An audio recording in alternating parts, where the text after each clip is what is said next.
nk'uko dushobora kuba abashima kubwo ibihe byose byo kwigishirizwa mu ijambo ry'Imana. Ikintu nyamukuru ni kandi kiguma nuko abantu bogira umwimenyerezo mu buntu bw'Imana. Mbega bazovyumva gute kiretse ivyo batabibwiwe?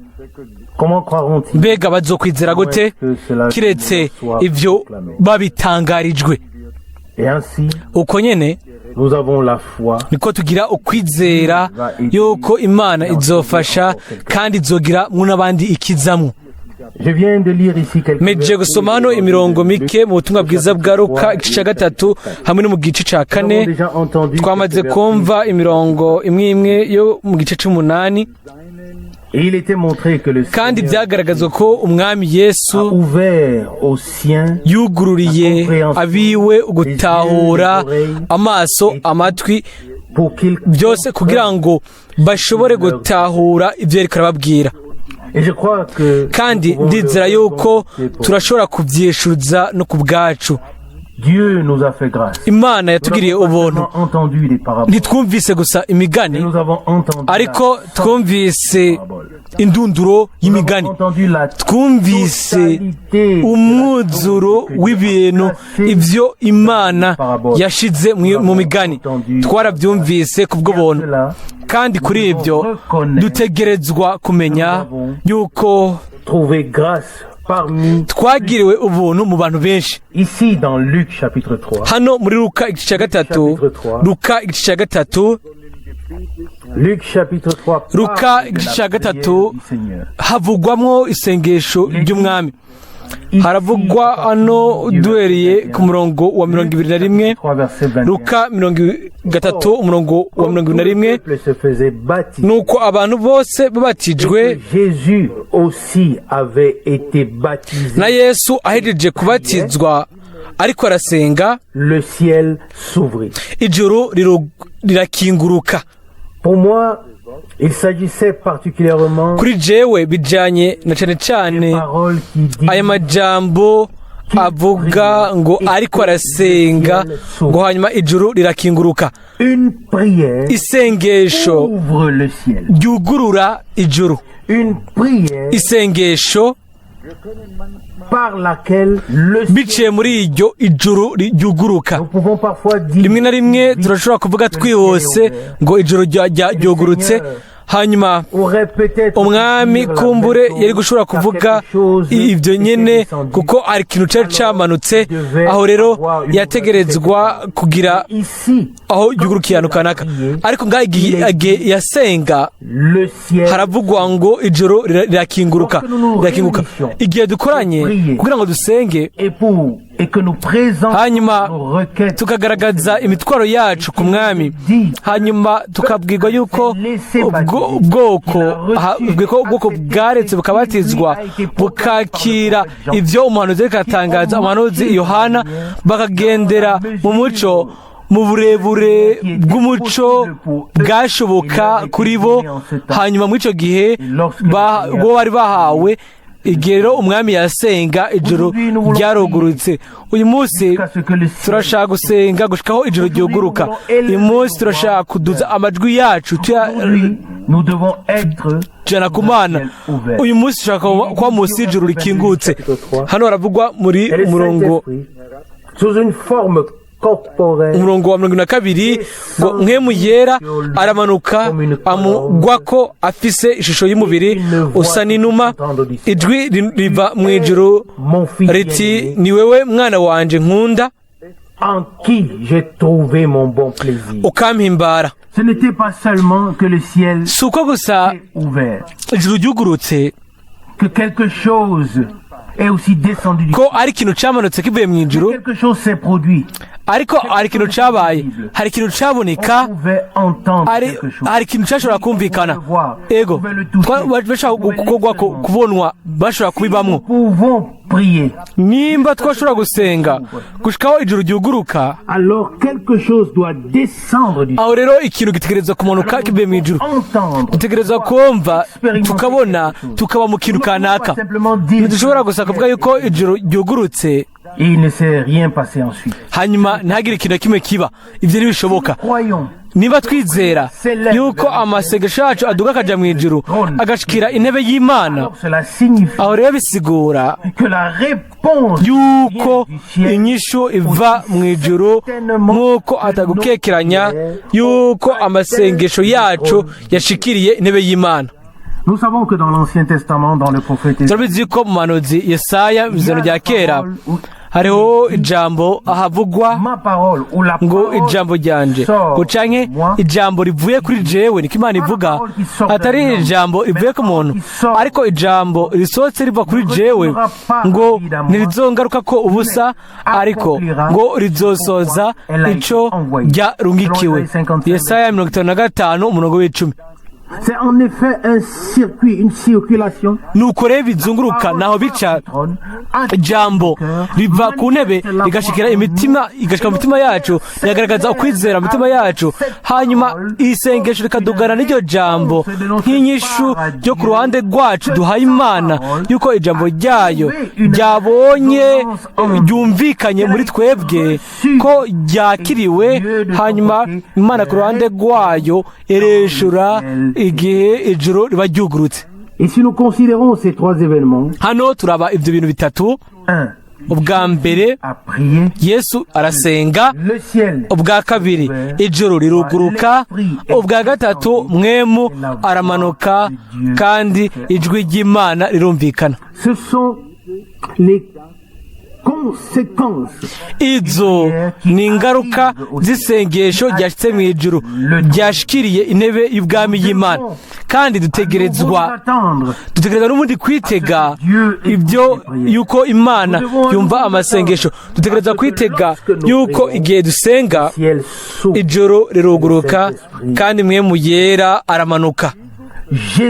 Yesu n'était que le premier-né yari umwana w'imfura muri bene se benshi. Byose byatanguranye nawe, ariko byose ntibyahagaze cyangwa ngo biherane nawe. ça a eu son commencement avec byagize intango yabyo amwe nawe, ariko ntibyaheranije nawe. Iherezo y'ibintu tuzoyigirana nawe kubw'ubuntu, we nk'uw'imfura muri bene se benshi. Nk'Imana ntiyari ikeneye gusenga, ariko nk'umwana w'umuntu yarasenga, kandi isengesho ryiwe ryaraduga rikaja ku ntebe y'Imana.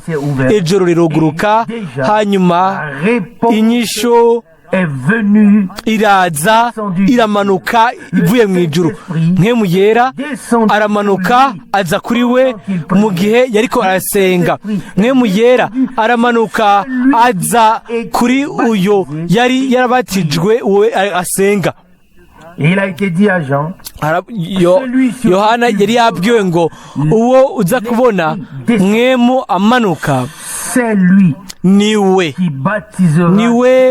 azobatiza mu mwemu no mu muriro, nk'uko biri muri Yohana 3:13.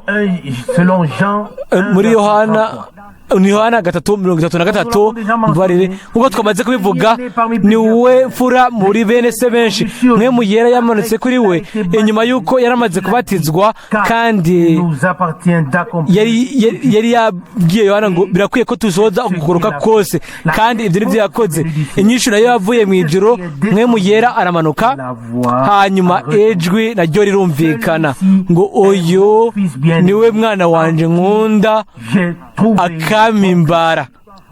La promesse nous a été donnée. Répentez-vous. Inyishu twarayihawe ngo nimwihane, umuntu wese muri mwebwe areke abatizwe mu izina rya Yesu Kristo kubwo ikigongwe c'ibyaha byanyu, kandi uko niho muzohabwa impano ya mwemu yera.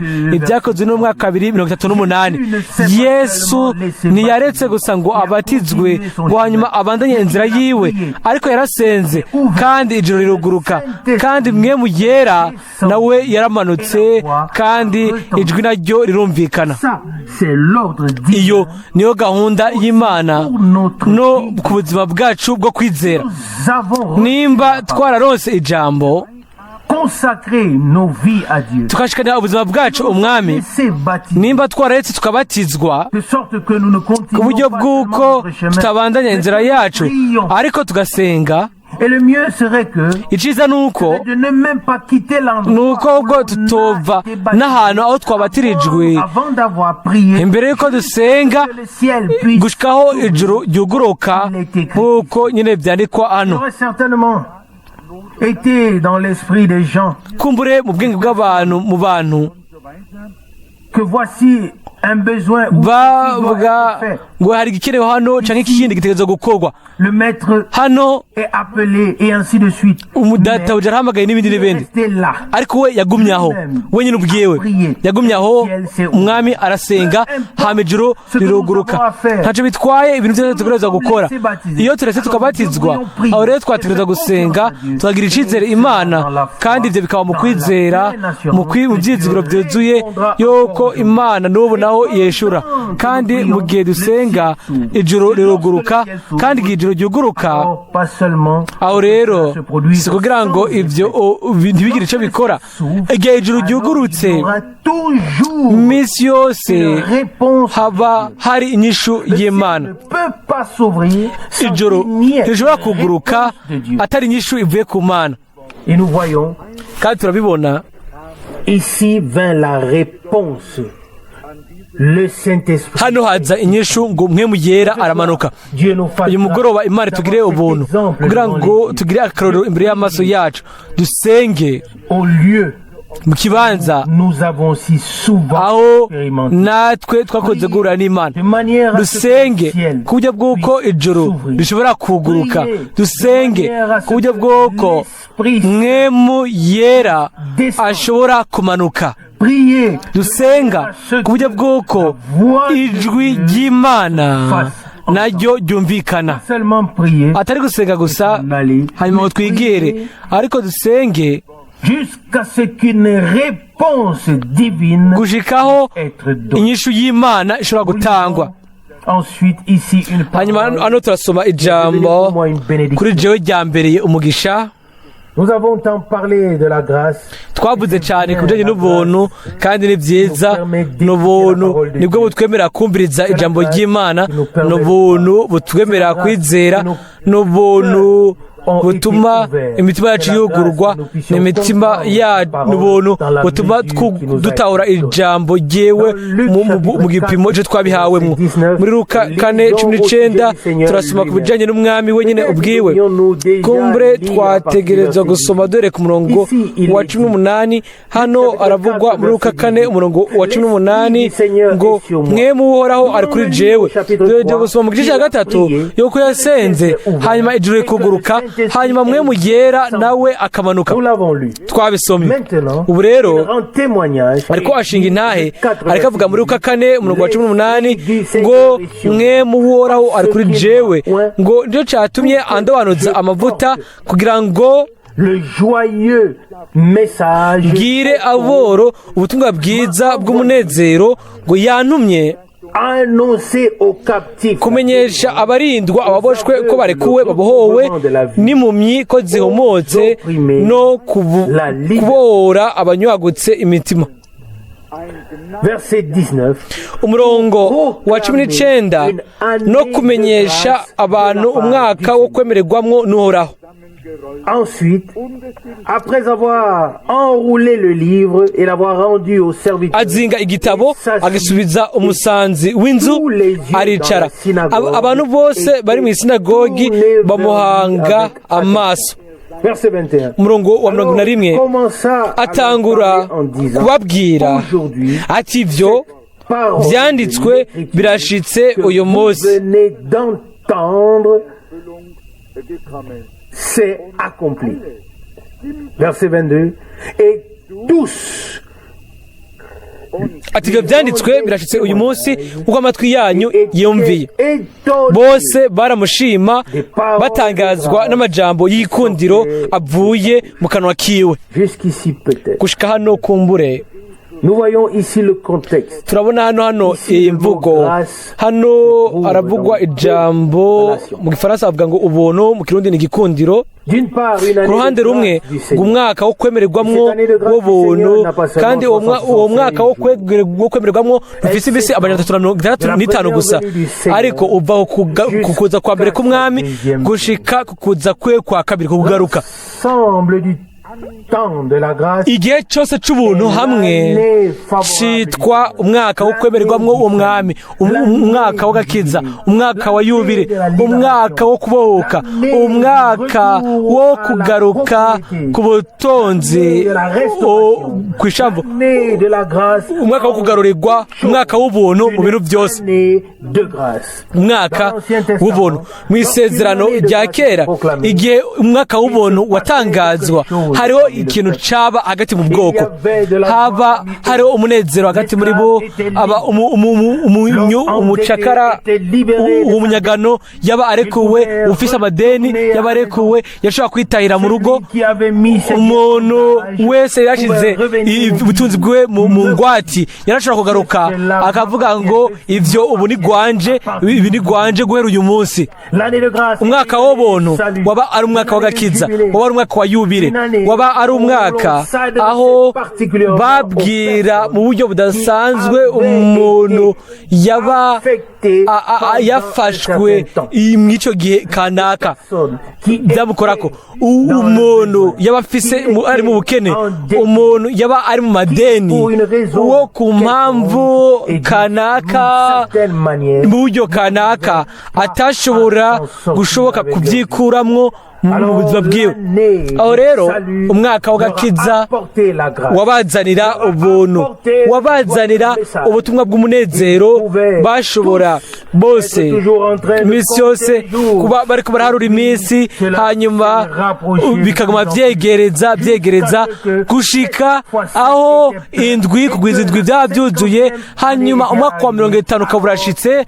aho rero hariho ikintu caba mu bwoko bwose, bamwe baba bari iburasirazuba, abandi uburengerazuba, umwe wese akisubira mu gihugu ciwe, mu butunzi bwiwe, kuko babatangariza ubuntu ubwo igihe c'ivyago caba kirangiye kuri bo, hanyuma bagasubira inyuma. uko niko vyabimeze mu Bisirayeli. umwami ategerezwa kuba yaragize ico cumviro imbere y'amaso igihe yavuga umwaka w'ubuntu, atari umunsi gusa w'ubuntu, ariko wari umwaka w'ubuntu. abantu bashobora gutangura kugenda bagasubira iwabo. ni nako bimeze uyu munsi, atari umwaka w'ubuntu w'abantu bagira, ariko hano haravuga ngo kugira ngo ntangaze umwaka w'ubuntu woraho. ico ni ikintu c'igitangaza. twebwe dutangaza umwaka w'ubuntu wa Mose canke wa Paulo, ariko ni umwaka w'ubuntu w'umwami woraho, ukugarukanwa, ukubohoka, ukugarukanirwa, umugisha kuri abo baba bakubititse mu buzima, abo batashobora kuvyikuramwo, abo bari mu madeni, umwaka w'ubuntu w'umwami.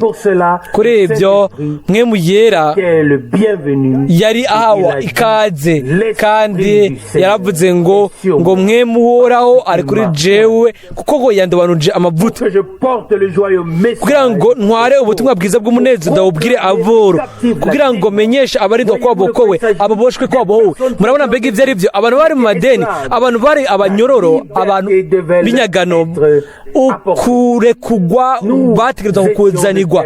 twari aba bantu, twari dukeneye umwaka w'ubuntu w'umwami, atari umwaka w'ubuntu umuntu akoze.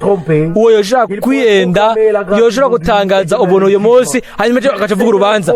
ariko umwami aravuga umwaka w'ubuntu, aravuga umwaka wo kubohoka, umwaka wo kugendererwa, umwaka wo kugaruka, umwaka wo gusubizwa ibintu, umwaka w'intsinzi ku bintu byose. Il devrait en être ainsi. Uko niko bitegereza kumera ku bantu bashikana ubuzima bwabo bashikanira umwami, qui viendrait à croire, baza bakamwizera. Kandi ndiyumvira yuko igihe mwemu w'Imana aje kuri twebwe, akaza kuba umwe wese canke akaza kuri bose, l'assemblée, ikoraniro ryose, c'est pour proclamer ni kugira ngo atangaze umwaka w'ubuntu w'umwami, kugira ngo atangaze ikintu kizanira ubufasha abantu. Umuntu wese yarazi yuko igihe umwaka wakiza wabushitse, hanyuma uwo mwaka uwo mwaka nico uwo mwaka uvuga kikaba kivuzwe. Aho rero nta muntu n'umwe yaba agifitiye icyo afitiye uyundi, nta na kimwe. Umuntu wese yasohoka yidegembya, umwe yashaka kubwira uwundi ati ombereza ibibero n'ibisanzwe, kora gushika kwiherezo, uwo wafasha amadeni. Aho rero uwari mu nyagano yashaka kuvuga ngo urashobora kundaba inyuma kuko isaha yanje yashitse, ndagiye, isaha yashitse, ni isaha y'ubuntu y'umwami, nugu mufashe jewe umunsi wanje, isaha yanje, umwaka wanje, ivyo narindiriye birashitse, ndeka nigire mu mahoro. Shaka gushimira Imana yanje, kandi shaka gusubira gufata ibintu byose ari gwanje, uguhimbaza no gushimwa bibe vy'Imana yacu. Umukiza wacu yashobora kuvuga akavuga ngo mwemu woraho ngo arukiye kuri jewe kugira ngo njanire ubutumwa bwiza bw'umunezero aboro, kugira ngo ntangarize abarinda kwarekuwe, ababoshe ko abohowe, mvuge umwaka w'ubuntu w'umwami.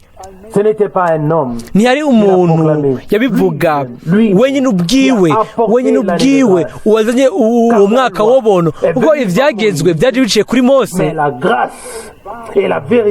ariko ubuntu n'ukuri byazananye na Yesu Kristo. Yohana wa mbere umurongo wa 17. Kandi niwe yari nibwo buntu bwambaye umubiri, niwe ubuntu bwari mu uwo muntu mu buryo bwuzuye, bufise uburenganzira, afise uburenganzira bwo gutangaza uwo mwaka w'ubuntu w'umwami, kuko il avait apporté la grâce.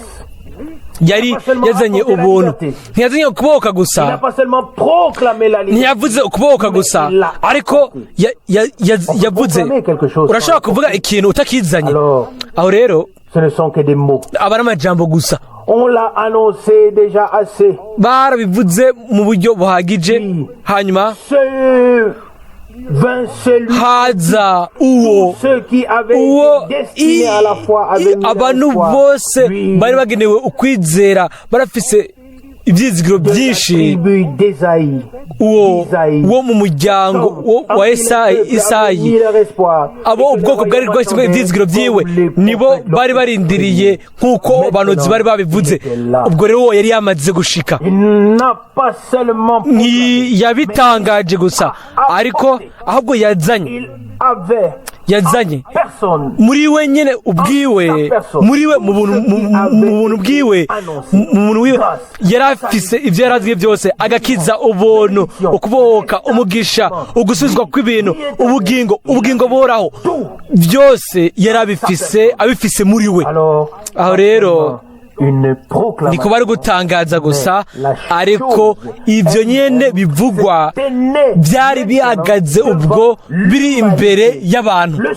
Umukiza atari kuvuga umukiza, ahubwo umukiza wenyine ubwiwe, atari ibyizigiro by'ubugingo budashira, ahubwo ubugingo budashira ubwabwo, atari gusa ijambo rivuga ivy'ikigongwe, ariko ububabarira nyene yarahagaze imbere yabo. Byose byari bimaze kuja muri gahunda gutunganywa imbere yabo. Yashobora kuvuga rero ngo kugira ngo mvuge umwaka w'ubuntu w'umwami, umwami ashaka kutugira ubuntu. Igihe mwe muyera abaye kuri twebwe nk'umuntu wese giti ciwe cyo nk'ishengero, aho rero dutegerezwa kwihweza ico gikorwa nyene c'Imana, canye ico gikorwa nyene c'Imana, hanyuma tugatanga ubwo butumwa bw'Imana, tukayatanga n'amajambo nyene, tugatangaza umwaka w'ubuntu w'umwami. mon année de grâce. iyo bahora umwaka wanje w'ubuntu aho rero Qu'il me soit fait grâce. ngirirwe ubuntu ariko ni umwaka w'ubuntu w'umwami si umwaka w'umuntu Peut-être kumbure miséricordieux. umuntu yo w'umunyambabazi uyu munsi Ne plus l'être. hanyuma ntabibe ejo ariko imana Tout autre.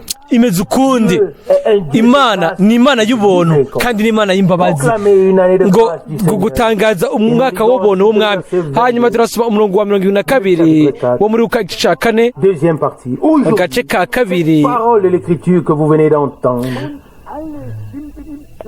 est arrivée à son 21 accomplissement. arabwira ati ivyo vyanditswe birashitse uyu munsi nk'uko amatwi yanyu yiyumviye umurongo wa 22 bose D'accord avec lui. ngo bemeranya nawe mu gifaransa ngo D'accord avec lui. ce baramushima soir. twemeranya nawe natwe uyu munsi kuri umugoroba twemeranya nawe kandi turavuga tuti mwami turemeye iyo mpano yawe utanga y'ubuntu uko gutangazwa uko gusozwa k'umwaka w'ubuntu w'umwami kandi turabigushimira kandi umuntu yemeje iby'umwami yakira ibyo umwami atanga ukwemera imbere mu mitima yacu birakwiye cyane kugira ngo twakire ibyo umwami ahejeje kuvuga Ces personnes n'ont pas seulement abo bantu ntibumvise gusa ibintu kuri byabo gusa ngo nk'abayoda bumva ari ibintu byumvikana icyo bisigura umwaka w'ubuntu nta muntu n'umwe yari akeneye ayandi makuru adasanzwe ku bijyanye n'ibyo bari bazi icyo bisigura kuri bo umwaka w'ubuntu ubwidegembyo ukwitahira mu rugo gufata ubutunzi bwiwe akabusubirana bari bazi icyo byari bigiye kubashyiramo uko bigaragara abumvise amajambo bari imbere ya Yesu batahuye imbere muri bo ibyo ari byo hanyuma hano aravugwa ngo bose baramushima ngo bemeranya nawe ibyo natwe nibyo dushaka gukora uyu munsi dushaka kwemeranya nawe dushaka kuvuga tuti mwami uko niko bimeze uko nyene ati uko niko bigororotse umwaka w'ubuntu w'umwami atari umwaka w'uburake umuhanuzi Yesaya yavuze ibijyanye n'urubanza ni umwaka w'ubuntu w'umwami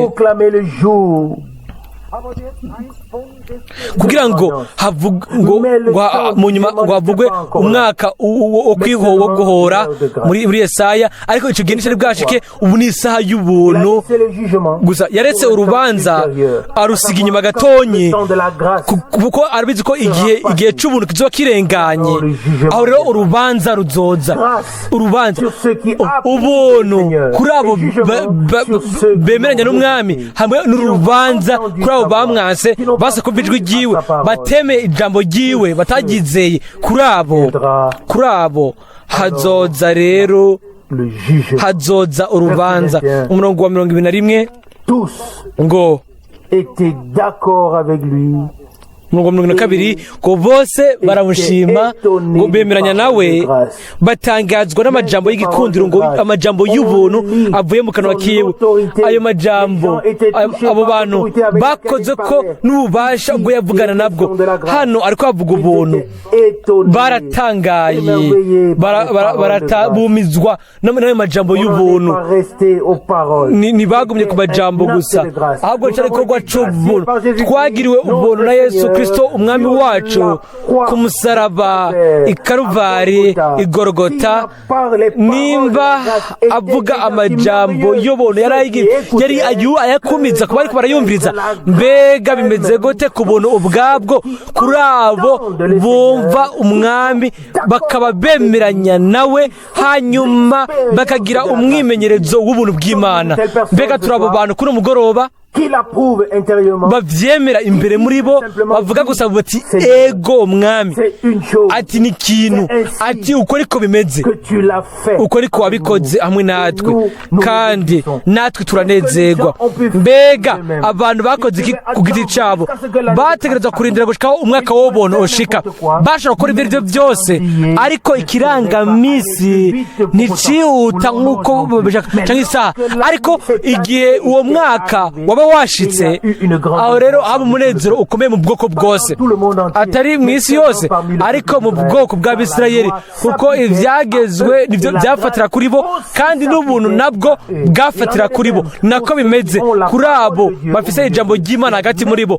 Abo bantu nyene, ubwo bwoko nyene bwaronse ibyagezwe, bwanaronse ubuntu buronka no gutsindanishirizwa. Aho rero agakiza niho kakwiragira kaja mu mahanga yose. Umurongo wa 18 mu Luka 4 ngo mwe muhoraho ari kuri jewe kuko ngo yandobanuje amavuta.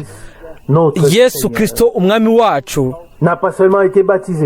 ntiyabatijwe gusa ariko yarasenze, ijuru riruguruka, inyishu iva mu ijuru nk'icemeza c'ivyabaye hano ku isi. Amen. Ubufatanye bwo hagati bwo yaragaza hano n'intebe y'Imana. Ijuru ryarugurutse, Mwemu Yera aramanuka, ijwi naryo rirumvikana, ari ikintu cabaye, ijuru ryarugurutse. Yesu yaravuze muri ico gihe, aravuga ngo guhera ubu muzobona n'ibihambaye, muzobona ijoro ryoguruye, muzobona abamarayika baduga bamanuka. Yohana 1:51. Mbega ivyo bireke kubw'ubuntu bwiwe ijuru rirugurutse, atari amasengesho yawe, atari amasengesho yanje, atari wowe, atari jewe, ariko hari uwundi yuguruye ijuru, hariyo uwundi yaremye ubwo kwashika uko, hari uwundi yahishuye ubuntu mu buzima bwacu. Twese twarabahona, twese twarabatagira ivyizigiro, tudafise Imana mwinose, ariko we yaraje aza mu biwe. Kandi kuri abo bamuronse bamwakiriye yabaye ububasha bwo gucika abana b'Imana, abo bizera izina ryewe. Atari gusa gusenga, atari gusenga gusa, ariko no gusenga ku buryo bw'uko ijuru ryuguruka, atari gusa yuko ijuru ryuguruka gusa, ariko Mwemu Yera nawe akamanuka, atari gusa yuko Mwemu Yera amanuka gusa, ariko ijwi ry'Imana naryo rikumvikana aho ijuru ryugurutse, aho amasengesho yumviswe, aho Mwemu Yera yamanutse, aho hategerezwa kugira ikintu kihaba. Na bundi buryo bushoboka. Imana si Imana yapfuye, ariko ni Imana nzima. Mu isezerano rya kera mbere hari ahantu handitse ku bijanye n'umutima w'Imana. Kumbure ni mw'Itanguriro 6 navuga ngo Imana yarabaje cyane mu mutima, hanyuma yecuza yuko yaremye umuntu. Imana sumuyaga, Imana nihari, Imana irahari, turabizi Imana irahari, irafise amaso, irafise amatwi, irafise ibiganza, kandi tugerezwa kugira umwimenyerezo hamwe n'iyo Mana. Igihe Imana yigaragaza hano kwese, ntiwari igiciko kirazungagirika hano, yari umugabo, yari umuntu ari ngaho, umuntu bashobora kuvugisha, umuntu ashobora kwishura, umuntu yashobora gufasha, umuntu ashobora kubabarira, umuntu ashobora gukiza. Byose byari muri we, kandi Imana yarishuye mu mubiri. Kandi niba dushobora kuraba twese tukabona ibyo mu buryo nk'ubwo, tukabyakira muri twebwe mu kwezera, hanyuma tukemera Umwami, tukavuga ati Mwami, inyuma y'umubatizo wawe warasenze. Nk'umuntu niho yasenga, si nk'Imana yasenga, ariko ni nk'umuntu niho yasenga. Ariko ibyanditswe biravuga ngo mu bintu byose yacitse usa natwe, kugira ngo abe umuherezi mukuru w'umwizigirwa, kugira ngo ashobore kudusabira, adusabire. Yabaye usa n'umuntu, yarasenze, hanyuma ijuru riruguruka, hanyuma Mwemu Yera aramanuka, hanyuma inyishu y'Imana yari ngaho, hanyuma yarasohoka agashobora kuvuga ngo Mwemu woraho ari kuri jewe, ngo kubera ko yandobanuje amavuta. Mbega yarafise iki imbere y'amaso yewe, ku mutima, mu mutwe wiwe, mu byumviro, mu majambo no mu bikorwa, nta kindi kiretse kubohora, kiretse gufasha, gukiza indwara, kubabarira, kugirira neza ahantu hose aho yaja. Abantu baramwumviriza babishaka, bakarengegwa. Hanyuma haravugwa ngo aha bose bemeranya nawe, ngo baramushima, baratangaza, barumigwa n'ayo majambo y'ubuntu. Umurongo wa 22 wo muri Luka 4. Mbega amahirwe yo kuba nk'uko imbere y'umukiza. Shaka kuvuga yuko nubwo atagaragara mu mubiri ahagaze hano, ariko nubwo biruko ari hano, kandi aratubwira uyu mugoroba, akatubwira ngo ndi wa wundi jewe ubavugisha, jewe ya majambo nyine navuze kiriya gihe kera niyo munsi ndababwira. Ahubwo bivana n'ingene twifata, nimba dushobora kumushima tukemeranya nawe. Ijambo ngo bose ngo bemeranya nawe, ko hari uguhuriza hamwe, kandi ahantu hari uguhuriza hamwe, ahantu tuba turi hamwe tuduje umutima n'inama, aho Imana irahezagira. Ndabibabwira, umuntu yicaye mu ikoraniro hanyuma akiyumvira ubwiwe ati ntiyavuze ibe neza, bo rero ntibyari bimeze neza, byari byiza ko asigira intebe uyundi umuntu nk'uyu. Turakwiye kuza mu bumwe bwa mwemu, tukagira ukwemera imbere muri twebwe ku ijambo ry'Imana. Byose bivana n'inyifato dufise imbere muri twebwe. Turashobora kuba twicaye mu gihugu c'Imana, ijambo ry'Imana ko riratangazwa, ariko ivyo byose ntibe umugisha, kubera yuko imbere muri twebwe tutemeranya, tutiteguriye kuvuga ego imbere y'umwami ngo twakire ijambo nk'uko nyine yabishaka. Sindabize nimba abantu bo muri ico gihe bari babitahuye byose, ariko ari ikintu kimwe nzi, nuko ibyo umwami avuga hano nivyo kuri ibihe byose. Mwemu yari yaje, inyishu y'Imana yari yatanzwe, yari ari kuri we, kandi yashobora gusubira gutanga iyo nyishu. Kandi inyishu yari ngo gutangaza umwaka w'ubuntu w'umwami, kandi abo bose babaye mu mwaka w'ubuntu w'umwami bakawumenya, ntibumvise ibitangaje gusa, ariko binjiye mu gucakira agakiza, binjiye mu gufata ivyo Imana yabasezeranije guhera mu bihe vya kera, kandi vyategerezwa kugaragarira muri Yesu Kristo umwami wacu. Kandi bose bari bemeranya nawe, bamushima, kandi bagatangara, bakumigwa n'amajambo y'ubuntu y'igikundiro. Twabyumvise mu majambo yatanguje inzira. Umwana w'umuntu, umubivyi umwana w'umuntu yarasohotse abiba ijambo ry'Imana. Harahiriwe twebwe twese duhura n'ibintu by'ubuzima bitugoye, bitugwanya amahwa, ibintu byose bidukikije. Nimba dushobora guhura n'ibyo bintu byose, hanyuma tukabona inzira hamwe n'Imana, ntihagire ikintu kimwe kiduhagarika, haba ibubapfu haba iburyo, tukagira ukwemera imbere muri twebwe, tukagira ego yuzuye imbere y'Imana, kugira ngo ishobore kuduhezagira, kugira ngo ishobore kudukoresha, kugira ngo ntihavugwe gusa ugutangaza k'umwaka w'ubuntu gusa, ariko abe uguhishurwa k'umwaka w'ubuntu bishobore kugaragara. Yesu ntiyagiye ngo abwire umurwaye ngo ombereza ngo manda kubwira ibyo gukira, ariko yabazaniye ugukira. Ntiyabwiye umunyabyaha ngo ombereza ngo nimba uri umunyabwenge, aho rero hazoza ikigongwe, ariko cyari cyo kigongwe. Yazanye ikigongwe,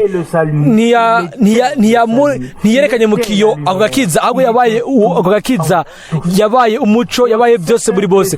Kandi nkuko atakeka ko mwemu w'Imana yari kuri we, uko niko atakeka yuko uwo mwemu nyene yera aza kuri abo bose bumvise imvugo yiwe.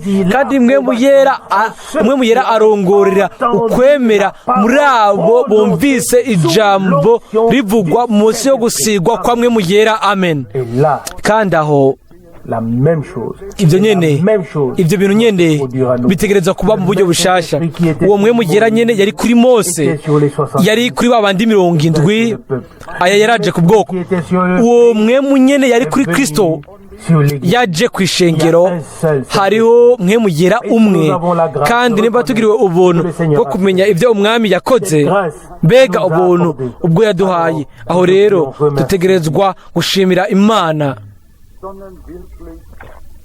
Et pour une fois, ne pas seulement essayer, irindi rimwe vraiment prier. ntitugerageze gusa, ariko dusenge by'ukuri, turabe amaso yacu tuyarangamize mu ijuru, twiteze ko ijuru ryuguruka, ko inyishu y'Imana imanuka kuri twebwe, ko Mwene Yera amanuka, Qu'il ne reste pas seulement au-dessus de nous. ntagume gusa hejuru yacu, ashiriko ashobore kuruhukira kuri twebwe. Nous lisons un passage igihe dusomye umurongo haravugwa que l'esprit demeura au-dessus ko de lui.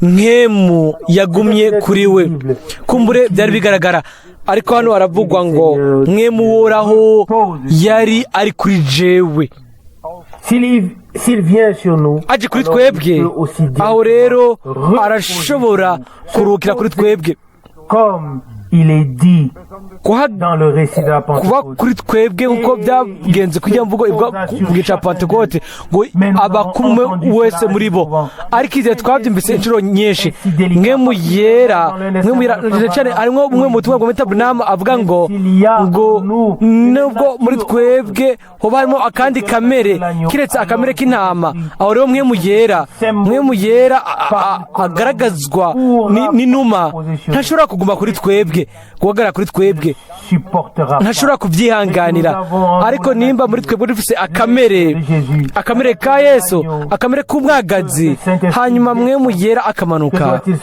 mbega habiki, aho rero hategerezwa kuba bya bindi nyene ngo nkafatana nabyo, ni yariyo ntango atiyo herezo, cyariyo citegererezo, yatweretse ibitegerezwa kuba n'ibizoshika. Rimwe na rimwe ahantu hose aho twumvise abantu bose aho bagira Mwene Yera, twabivuze inshuro nyinshi, ntibihagije yuko tugira Mwene Yera gusa, ariko birakwiye ko na Mwene Yera bwo aba dufise, birakwiye ko aruhukira akaba kuri twebwe, aho rero bizogaragara muri twebwe, abantu bazoshirwa mu byo Imana yabateguriye, abantu bazoba abidegembya, bazokwakira ikigongwe, gukira indwara hamwe n'ibisigaye byose.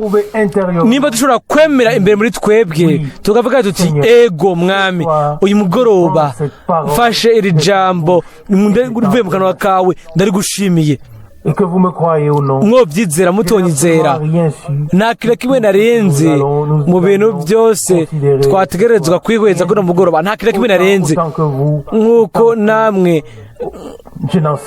namwe muri nanjye nta kintu kimwe narenze abizi ko, ariko ndashimira Imana kubwo ijambo ryiwe ryera ry'igiciro, ni mu kujugumira niho mwindagashitsi, niho tuza hano, kandi twifuza ko n'abandi bose bavuga ibyo ndabivuze bivuye ku mutima, kuko sinaneze icyo kuvuga, ariko ndashimira cyane Imana kubwo ijambo ryiwe ryera ry'igiciro, dushobore uyu bose kugirirwa ubuntu imbere yewe, hanyuma tuvuge umwaka w'ubuntu w'umwami, hanyuma dushimire umwami yuko yatugiriye ubuntu, dushobore kwemera imbere muri twebwe, kandi ndizera ko rimwe na rimwe twaratangajwe, twomezwa n'amajambo y'ubuntu. Mbega ni kangahe umwami yatuvugishije?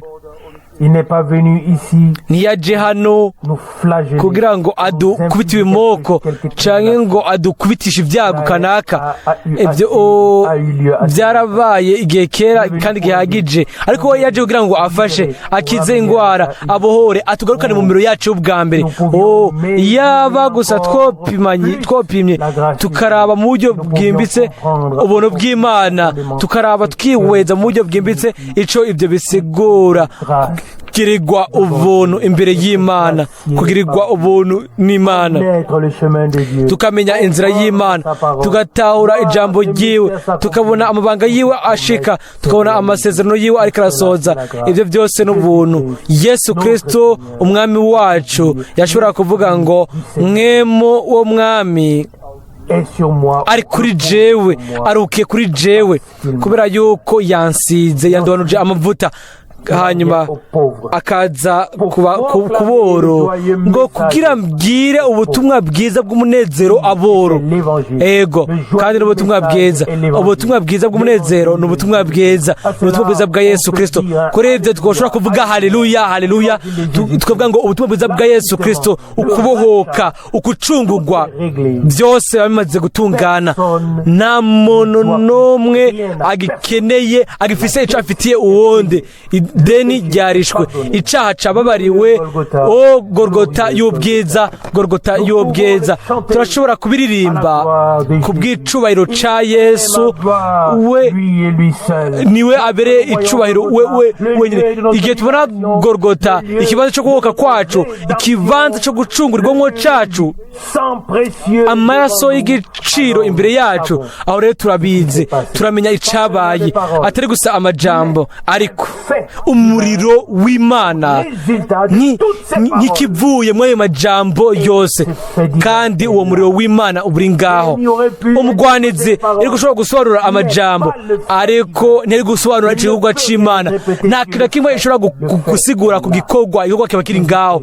Yesu Kristo, umwana w'Imana, yarapfuye apfa ku musaraba w'Igorogota, kandi nk'uko atokekanye yuko yapfuye, uko niko natwe dushobora kuva mu rupfu tugashika mu bugingo.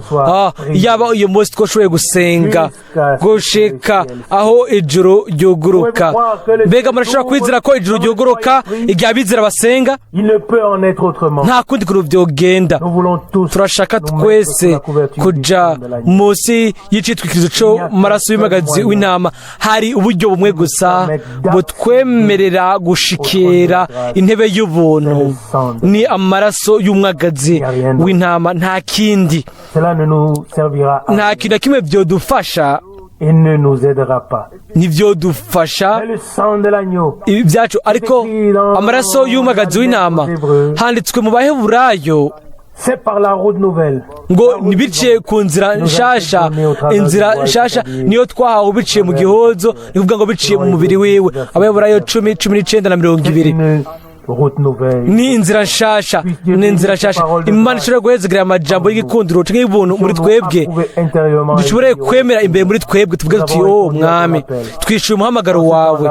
Muri kino gihe abantu benshi baretse barabatizwa, kandi nivyo twasomye hano, ariko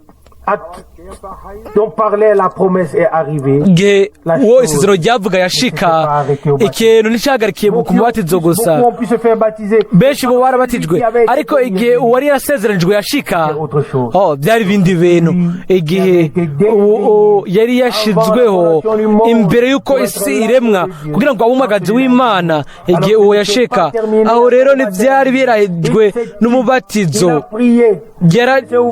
Yarahagaze aho arasenga, hanyuma impwemu yera aramanuka.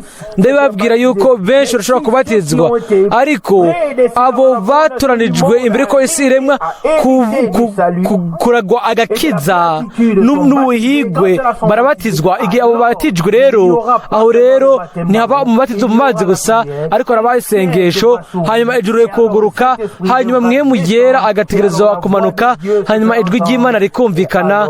Aho rero dushobora kuja imbere, kubera yuko mwemu wo Mwami aba ari kuri twebwe. Uko niko nkuko yari umwana w'imfura, niko nako turi abana b'imfura, twabyawe na mwemu umwe, kandi turi abana n'abahungu, abana b'abakobwa n'abahungu b'Imana.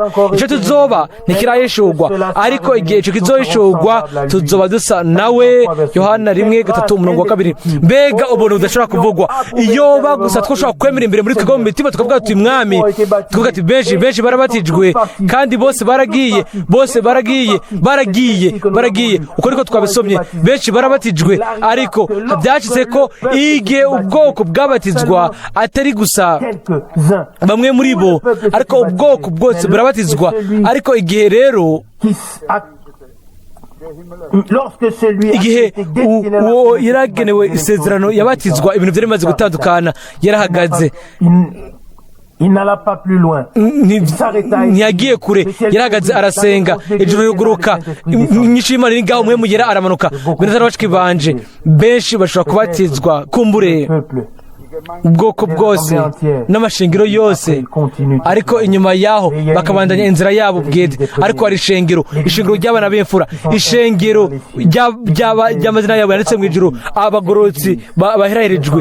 Iryo shengero ntirizogenda mu buryo bworoshe, baguma imbere y'Imana, twuma imbere y'Imana tugasenga, tukarindira ko ijuru ryuguruka, hanyuma Mwemu Yera akamanuka, hanyuma tukakira inyishu iva ku Mana. Aho rero tuba dufise inyishu, hamwe n'iyo dushobora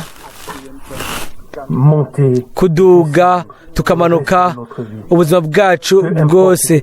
Ntacyo bitwaye ibyoshika byose, turashobora kuririmba tukavuga ngo uko ndongoye niko nshaka kumugurikira. Ubwoko bwose burabatizwa igihe byashika ku muhanuzi wari yaravuzwe, wazana agakiza.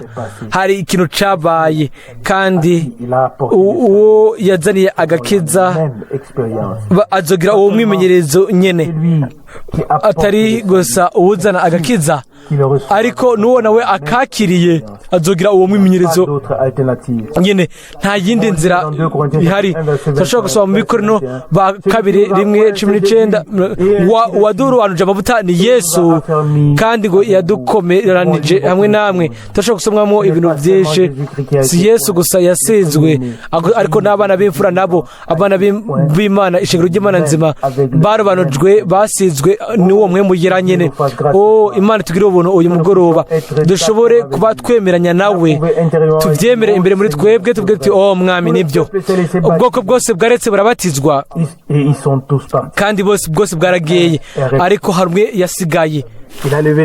Yaramuye amaso, ijuru riruguruka, Mwemu Yera aramanuka, kandi inyishu y'Imana yari ngaho. Dushoboye kugiramwo umugabane abo bantu, abo bagagara imbere y'Imana, basenga mu kwizera kwabo, gushika aho ijuru ryuguruka, kandi Mwemu Yera ashobore kumanuka. Amen.